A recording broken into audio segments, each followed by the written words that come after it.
राधा माधव। आज का सत्संग 11 अक्टूबर 2021, सायकालीन सत्र शाम 7 बजे।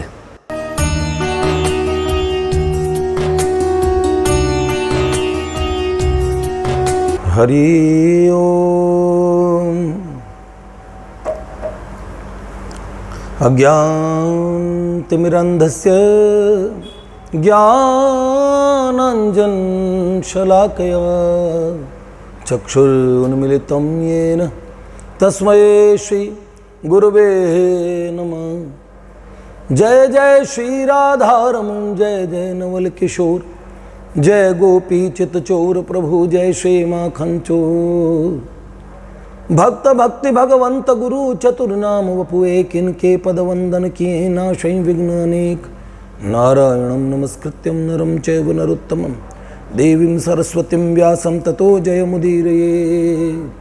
श्री लाडली लाल की जय। परम पूज्य बाबूजी बाबा की जय। देवर्षि नारद जी महाराज की जय। जय जय श्री राधेश्याम।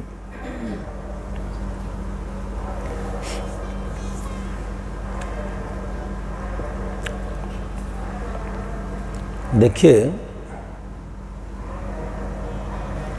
प्राची जी का चरित्र हम लोग सुन रहे थे और उस चरित्र में अलग अलग वो लीलाएं जो प्राची जी ने देखी, एक बार मैं पुनश्च क्लियर कर दूं।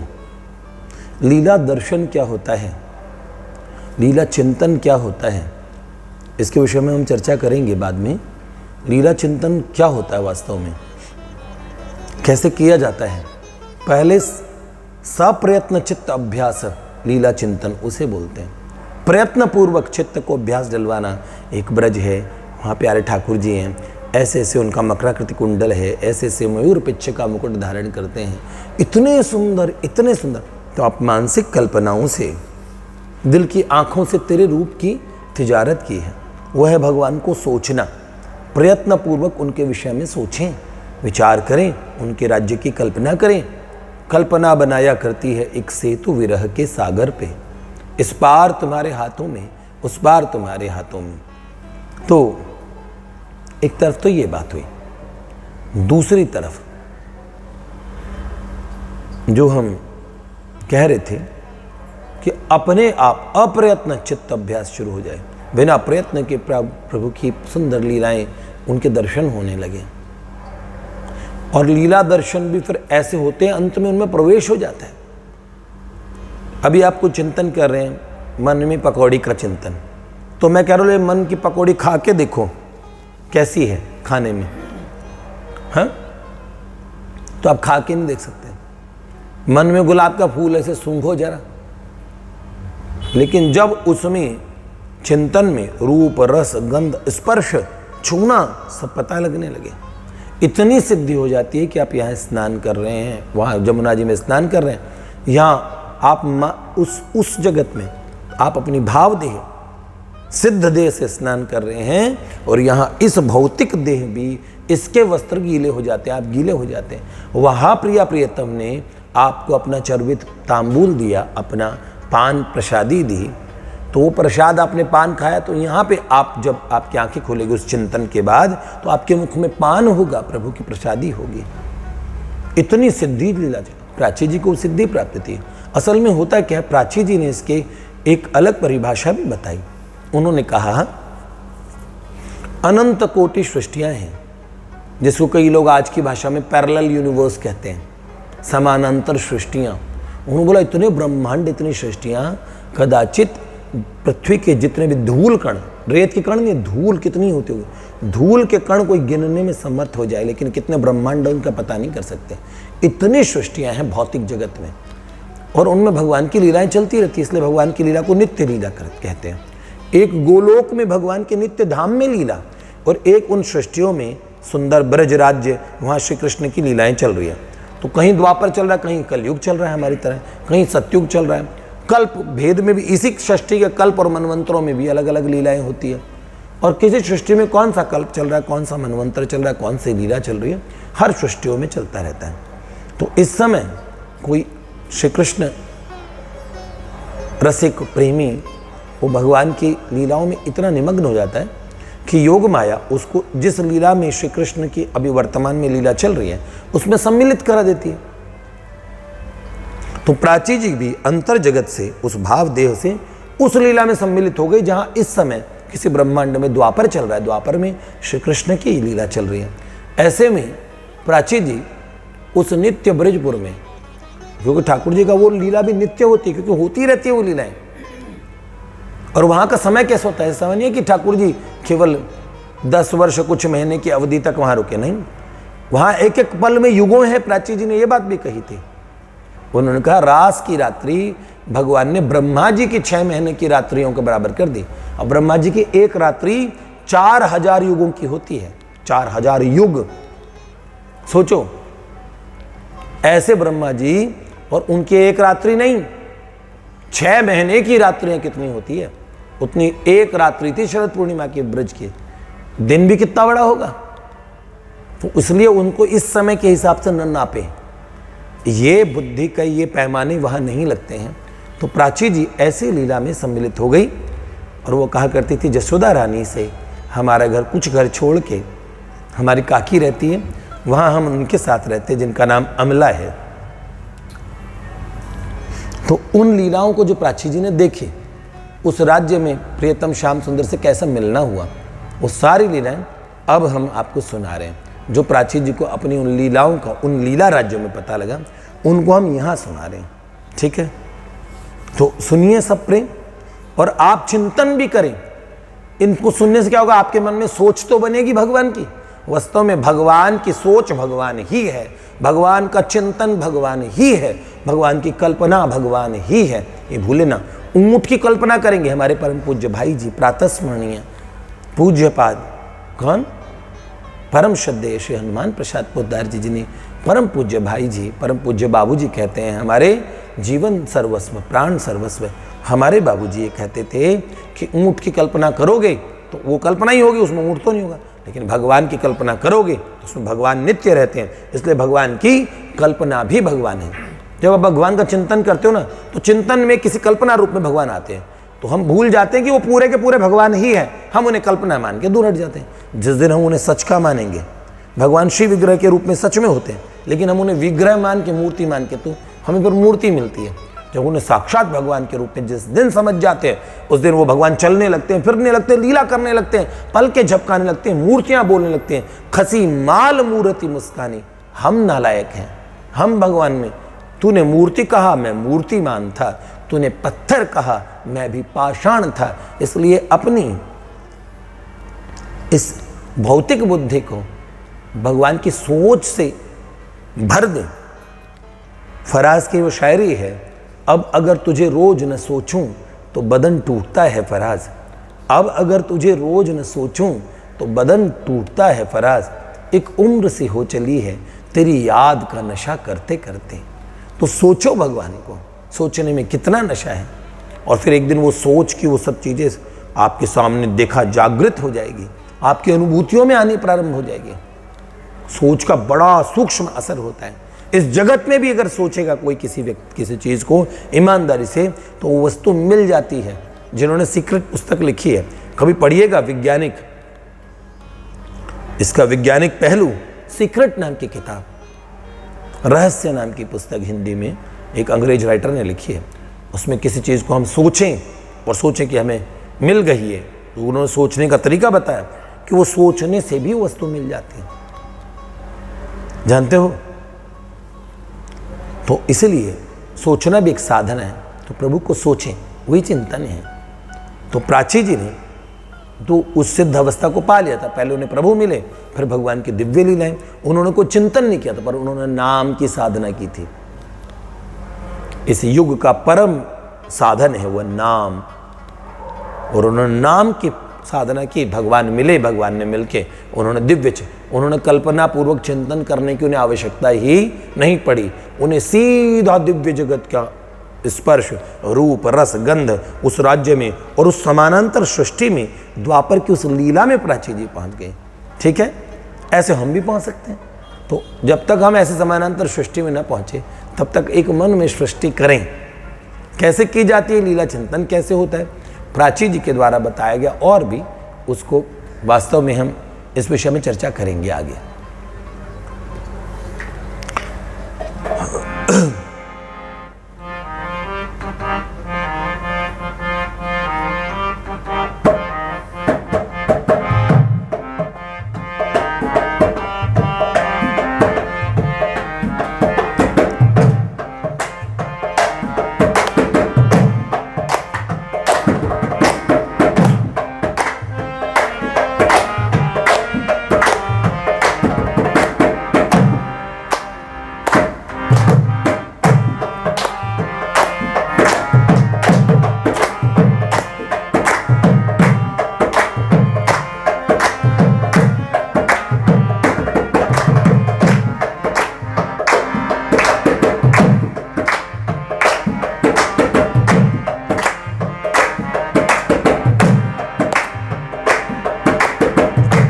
तरफा प्रेम में पड़ के अब भी आ जाते हो तुम, दुनिया में सबसे बढ़ के प्यार निभाते हो तुम, दुनिया में सबसे बढ़ के प्यार निभाते हो तुम प्यारे। मिलने आना, हमसे भी मिलने आना, हमसे भी मिलने आना, हमसे कभी मिलने आना माधव तुम। गति कम रखो, इन्हें आगे के सुनने की जल्दी रहती है, इसलिए फटाफट भगा देते हैं। कैसे? एक तरफा प्रेम में पड़ के अब भी आ जाते हो तुम, एक तरफा प्रेम में पड़ के अब भी आ जाते हो तुम, दुनिया में सबसे बढ़ के प्यार निभाते हो तुम, दुनिया में सबसे बढ़ के प्यार निभाते हो तुम, दुनिया में सबसे बढ़ के प्यार निभाते हो तुम प्यारे। मिलने आना, हमसे भी मिलने आना, अजी हाँ मिलने आना, हमसे कभी मिलने आना माधव। आवाज कम नहीं करनी भैया, इसकी स्पीड कम करो, ठीक है? बहुत तेज स्पीड में तो हो क्या बात है। हमारे सब लोगों का बंदोबस्त अलग अलग है, किसी दिन रामकृष्ण बजाएंगे, किसी दिन कोई और। उसका रस जब तक वो समझ नहीं आएगा तो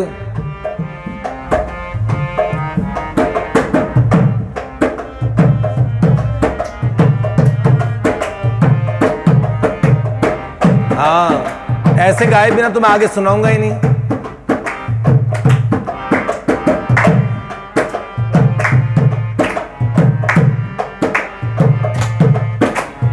मिलने आना, हमसे भी मिलने आना, अजी हाँ मिलने आना, हमसे कभी मिलने आना माधव तुम। एक तरफा प्रेम में पड़ के अब भी आ जाते हो तुम, दुनिया में सब अब भी आ जाते हो तुम, दुनिया में सबसे बढ़ के प्यार निभाते हो तुम, दुनिया में सबसे बढ़ के प्यार निभाते हो तुम, दुनिया में सबसे बढ़ के प्यार निभाते हो तुम प्यारे। मिलने आना, हमसे भी मिलने आना, अजी हाँ मिलने आना, हमसे कभी मिलने आना माधव तुम।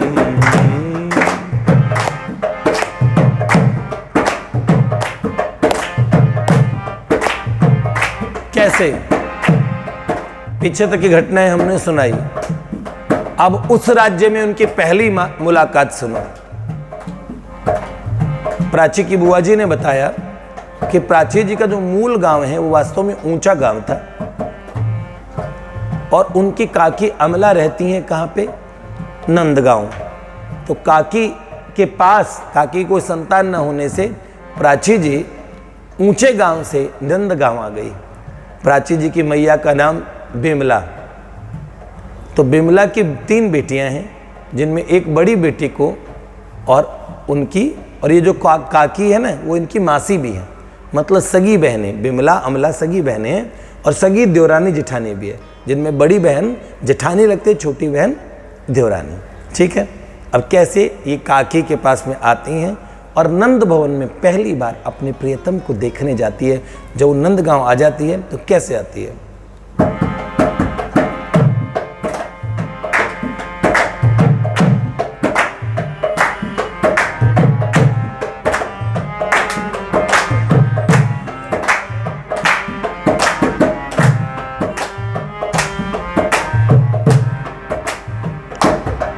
जब प्रथम बार वो नंद भवन में तुम्हें देखने आई थी, जब प्रथम बार वो नंद भवन में तुम्हें देखने आई थी, वह पहली नजर में ही जसोदा माँ के मन को बड़ी भाई थी। वह पहली नजर में ही जसोदा माँ के मन को बड़ी भाई थी। कही मैया ये कैसी भोरी है। क्या?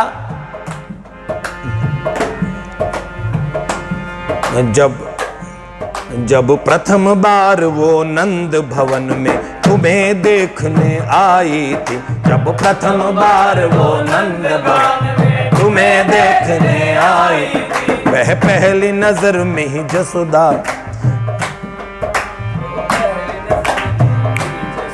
वह पहली नजर में ही जसोदा माँ के मन को बड़ी भाई थी। वह पहली नजर में ही जसोदा माँ के मन को बड़ी भाई थी। पहली नजर में जसोदा मैया को बड़ी प्यारी लगी। तो हाँ, मैया ने देखा, इतनी खुश हुई, अरे ये भोली भाली छोरी किसकी लड़की है? क्या? वह पहली नजर में ही जसोदा माँ के मन को बड़ी भाई थी। वह पहली नजर में ही जसोदा माँ के मन को बड़ी भाई। कही मैया ये कैसी भोरी है, ये लाली कौन की छोरी है। कही मैया ये कैसी भोरी है, ये लाली कौन की छोरी है। अरे रोहिणी जी जी देखो आई, नंदगांव में नई ब्रज गोरी है। अरे रोहिणी जी जी देखो, नंदगांव में नई ब्रज गोरी आई है। क्या? कही मैया ये कैसी भोरी है, ये लाली कौन की छोरी है। अरे रोहिणी कैसी भोरी है, ये लाली कौन की छोरी है।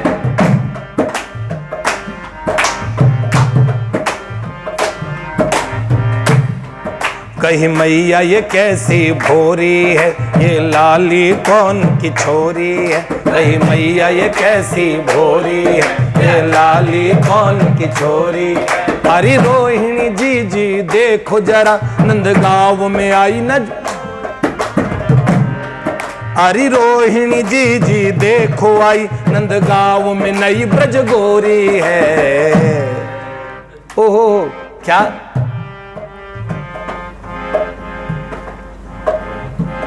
शर्मा के पाए लगी वो, शर्मा के पाए लगी वो, लगी उसको माए सगी वो। शर्मा के पाए लगी वो, लगी उसको माए सगी वो। उसके थी मीत की मैया, वो प्राची के मीत थे माधव तुम।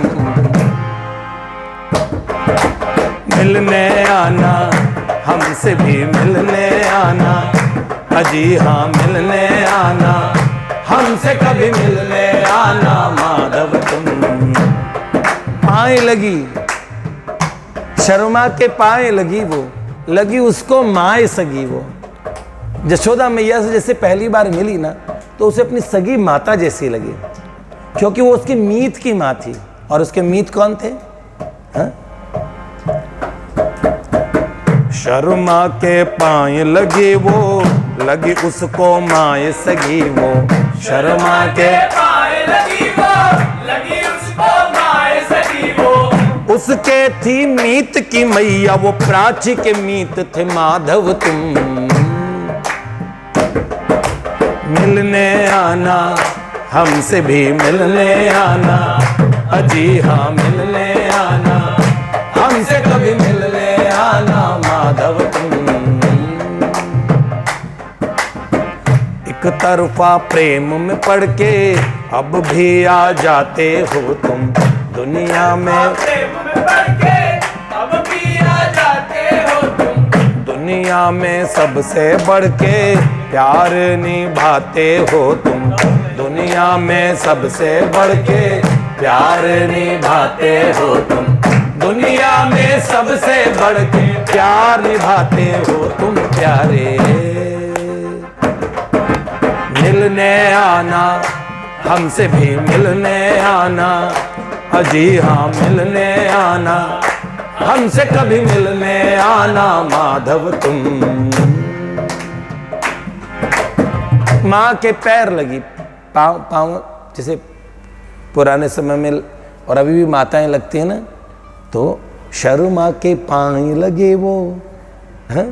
लगी उसको माए सगी वो, तो फिर क्या, किसकी छोरी है ये पता नहीं लगा ना, ये लाली कौन की छोरी है। अरे रोहिणी जी बलराम जी की माता जी, उनको आवाज़ लगाती है, जसोदा मैया सबको बुलाती है, अरे आके देखो ये लाली कितनी भोरी सी कितनी प्यारी, भाई कौन की छोरी है, ऐसे पूछा। तो फिर क्या हुआ,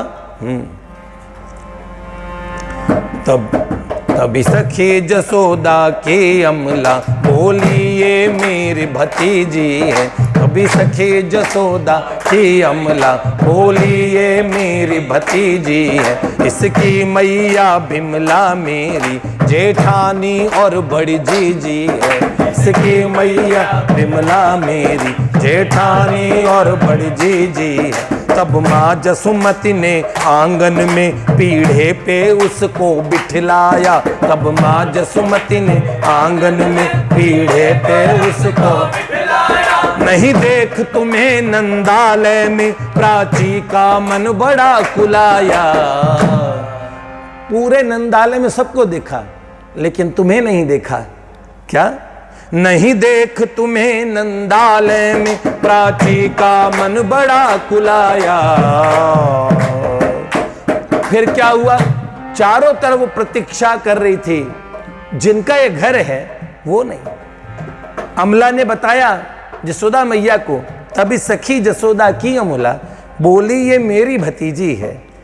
अरे जसोदा ये मेरी भतीजी है, मेरी इसकी मैया बिमला मेरी जेठानी और बड़ी जीजी है।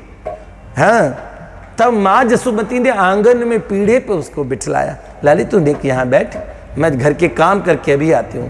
तो पीढ़े पे बिठलाया, नहीं देख तुम्हें नंदालय में प्राची का मन बड़ा अकुलाया। वो जिसे देख रही थी बड़ी प्रतीक्षा से कि नंदगांव के राजकुमार के घर में आज पहली बार उनके घर आई, तो वो कहाँ पे है।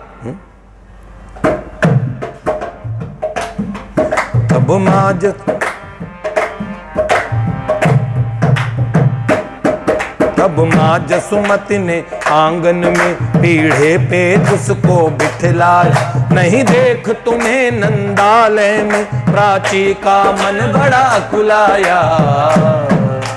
उसी समय अमृत प्राणों में घोल दे ऐसी सुंदर वाणी सुनी, और आवाज क्या लगा रहे थे, सुनियो मधुमंगल जैसे आवाज लगाई, क्या, प्राणों में अमृत घोल के सुन रे मधुमंगल बोल के, प्राणों में अमृत घोल के सुन रे मधुमंगल बोल के, जय जय नहीं, सुन रे मधुमंगल बोल के। प्राणों में अमृत घोल के सुन रे मधुमंगल बोल के, प्राणों में अमृत घोल के सुन रे मधुमंगल बोल के, अपने सखान के संग जमुना में नहा के लौटाए तुम। जमुना नहा के अपने सखाओं के साथ लौटे थे, अपने सखान के संग जमुना में नहा के लौटाए तुम। मिलने आना, हमसे भी मिलने आना, अजी हाँ मिलने आना, हमसे कभी मिलने आना माधव तुम। एक तरफा प्रेम में पड़ के अब भी आ जाते हो तुम, दुनिया में सबसे बढ़ के प्यार निभाते हो तुम, दुनिया में सबसे बढ़ के प्यार निभाते हो तुम प्यारे। मिलने आना, हमसे भी मिलने आना, अजी हाँ मिलने आना, हमसे कभी मिलने आना माधव तुम।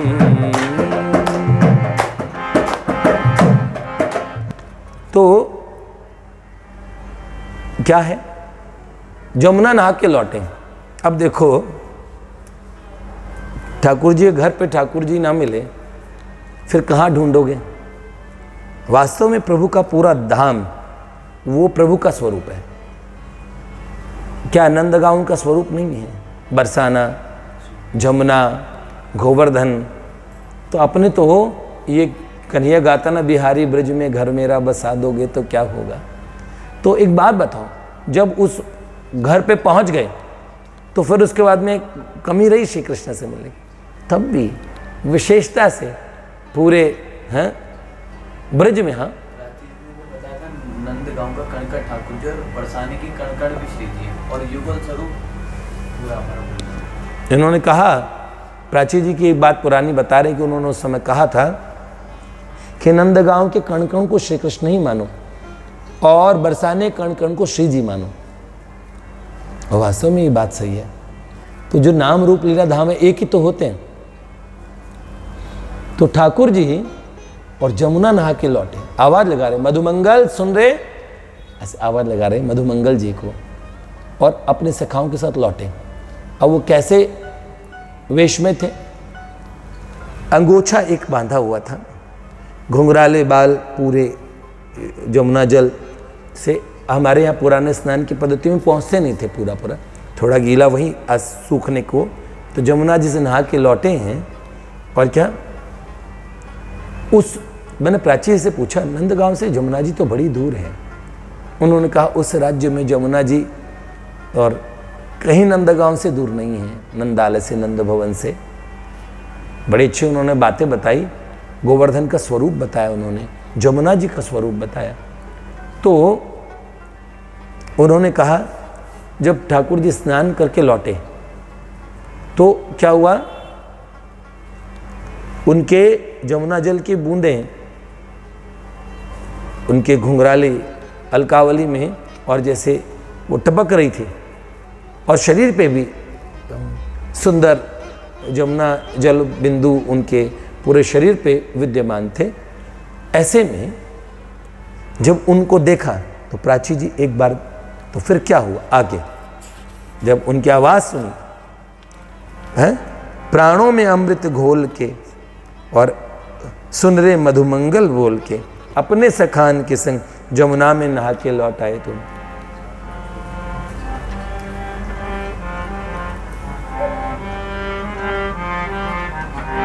क्या जमुना जल से भीगे तन पे लिपटा बस एक अंगोछा था, जमुना जल से भीगे तन पे लिपटा बस एक अंगोछा था। तभी मौसी घनिष्ठा ने लगवाया था, नंद भवन में पहुंचा था। उसी समय जब वो आए ना, तो घनिष्ठा जो जसोदा जी की सखी हैं, उन्होंने लगवाया था, पूरे नंद भवन में पहुंचा लगवाया था। और वो आए थे गीले बिल्कुल। तो क्या, जमुना जल से भीगे तन पे लिपटा बस एक अंगोछा था। कभी मौसी घनिष्ठा ने लगवाया था, नंद महल में पहुंचा था। कभी मौसी घनिष्ठा ने लगवाया नंद भवन। मौसी के कहने पर खुद को तुम द्वार पे कुछ क्षण रोके थे। प्राची को देख के निज आंगन तुम मुस्का करके चौंके थे। क्या हुआ? मौसी के कहने पर खुद को तुम द्वार पे कुछ क्षण रोके थे। उन्होंने बोला नेक रुक जा, ऐसे करके उन्होंने बोला, ये इसके तरह निशान बन जाएंगे पहुंचे पे। तो ऐसे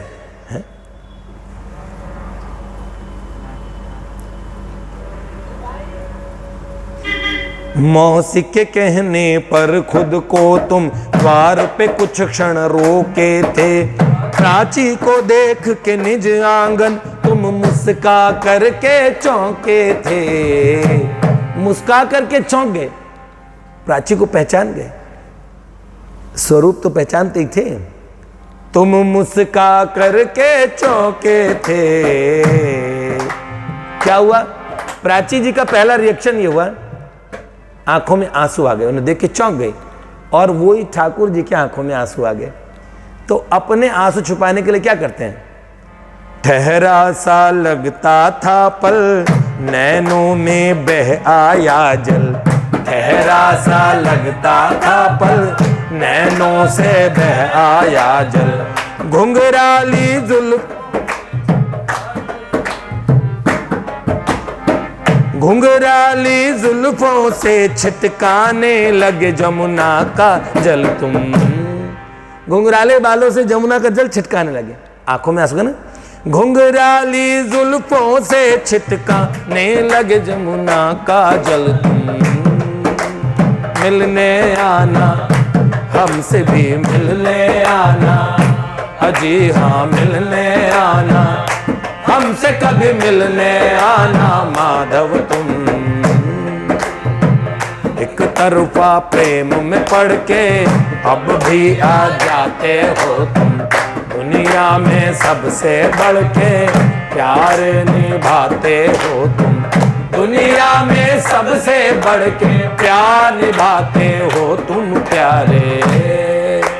मिलने आना, हमसे भी मिलने आना, अजी हाँ मिलने आना, हमसे कभी मिलने आना माधव तुम।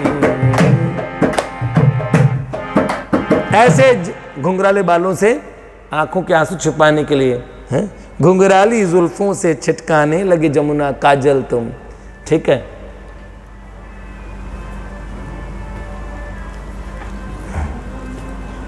अब क्या हुआ?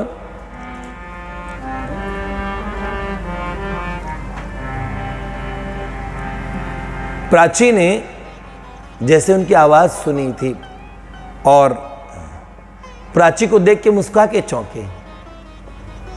प्राची ने आवाज सुनी थी हैं, और उसका क्या रिएक्शन है? ठाकुर जी का तो रिएक्शन ये था कि नेत्रों से पानी। तो क्या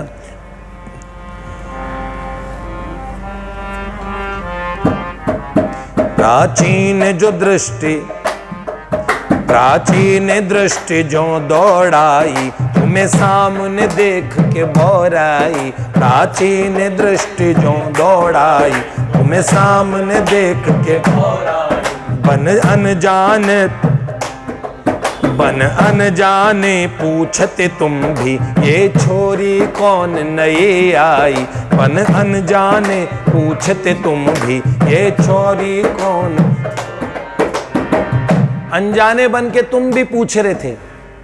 घनिष्ठा कहा कि ये छोरी, नई छोरी कौन है?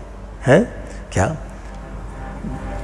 प्राचीन दृष्टि जो दौड़ाई, तुम्हें सामने देख के बोराई।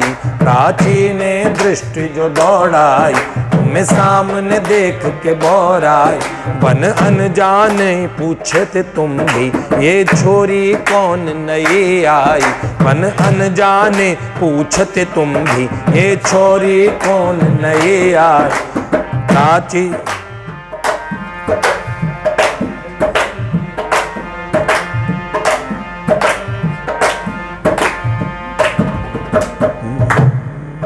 प्राची झट पल के झुकाई लही, तुम्हें अगन लखी शर्माए गई। प्राची झट पल के झुकाए लही, तुम्हें नगन लखी शर्माए गई।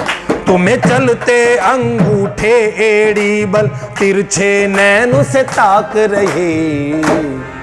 क्या हुआ?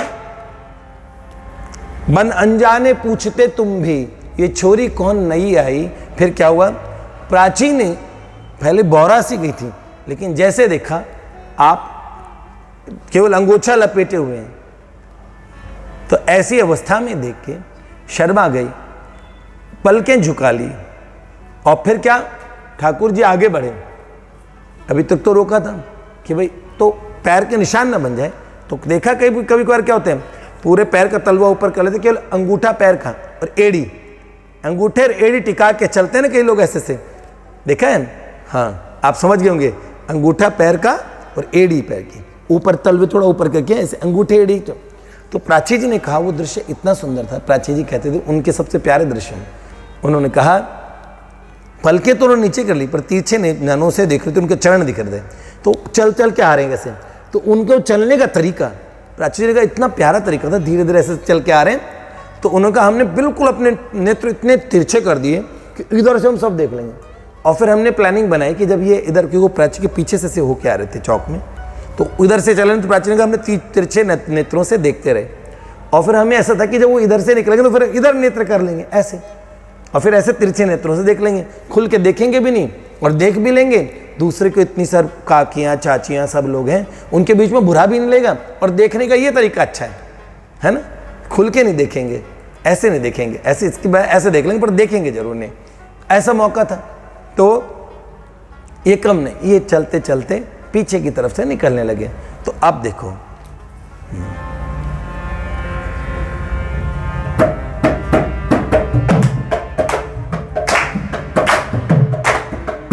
प्राची ने दृष्टि जो दौड़ाई, तुम्हें सामने देख के बौराई। प्राची ने दृष्टि जो दौड़ाई, तुम्हें सामने देख के बौराई। बन अनजाने पूछते तुम भी, ये छोरी कौन नई आई। बन अनजाने पूछते तुम भी, ये छोरी कौन नई आई। प्राची झट पलक झुकाई लई, तुम्हें नगन लखी शर्माए गई। तुम्हें चलते अंगूठे एड़ी बल, तिरछे नैनों से ताक रही। कैसे? हाँ, अब क्या हुआ? जो उसके पीछे आए, सर पे एक धौल जमाए। जो उसके पीछे आए, सर पे एक धौल जमाए। जैसे पीछे से निकले ना, चुपचाप ऐसे निकल रहे हैं, अंगोछा बांधा हुआ है। प्राची जी ने ऐसे देखते कि अब इधर से, अब मतलब पीछे से निकलेंगे, इधर आएंगे तो मैं ऐसे देखूंगी। तो क्या हुआ, जैसे उसके पीछे आए और सर पे एक धौल मार के गए से यहाँ पे है। जो उसके पीछे आए, सर पे एक धौल, और प्राची ने तुम चौंक के एकदम फिर खुले में देखा ऐसे, जब मारा ना तो नेत्र से नेत्र मिल गए, और फिर मुस्कुरा के गए पीछे मुड़ मुड़ के। क्या? जो उसके पीछे आए, सर पे एक धौल जमाए। जो उसके पीछे आए, सर पे एक धौल जमाए। उसने जो चौंक के देखा, पीछे मुड़ मुड़ मुस्काते तुम। मिलने आना, हमसे भी मिलने आना, अजी हाँ मिलने आना, हमसे कभी मिलने आना माधव तुम। तो समझ आया? जो उसके पीछे आए, सर पे एक धौल जमाए। जो उसके पीछे आए, सर पे एक धौल जमाए। उसने जो चौंक के देखा, पीछे मुड़ मुड़ मुस्काते तुम। मिलने आना, हमसे भी मिलने आना, अजी हाँ मिलने आना, हमसे कभी मिलने आना माधव तुम।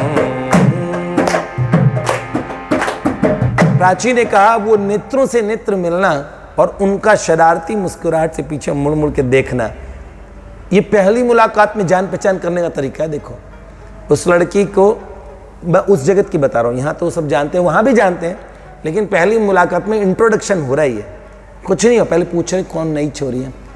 वो वहाँ तो सब ठाकुर जी के प्रेमी ही होते हैं, लेकिन तब भी वो आई, प्रथम मुलाकात अभी हुई नहीं है।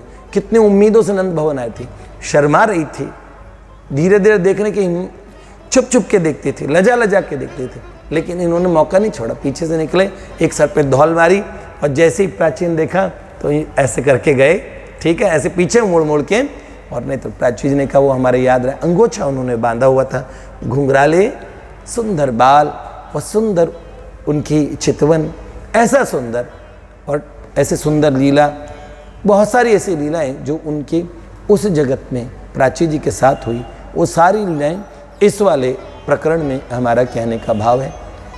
जो कि क्या देखो, हम दिन में लिखते हैं, कोई अभ्यास वगैरह तो हम करते नहीं हैं, तो उसके साथ में ये और ऐसे और जो स्वाभाविक है, क्योंकि हमारे पास में कोई सिद्ध हस्त लोग तो है नहीं साथ हमारे। जैसे मैं गाने वाला हूँ, आज मेरा गला काम नहीं कर रहा था, फिर उन्होंने बोला रिकॉर्डिंग करेंगे कि नहीं करेंगे, श्वास भी कुछ ठीक नहीं था, उससे थोड़ी पहले वॉमिटिंग हुई थी, तो उन्होंने बोला, मैंने कहा भैया समय कम है, रिकॉर्डिंग जरूर करो, ये काम जरूर करो कि ये चरित्र पूरा हो जाए।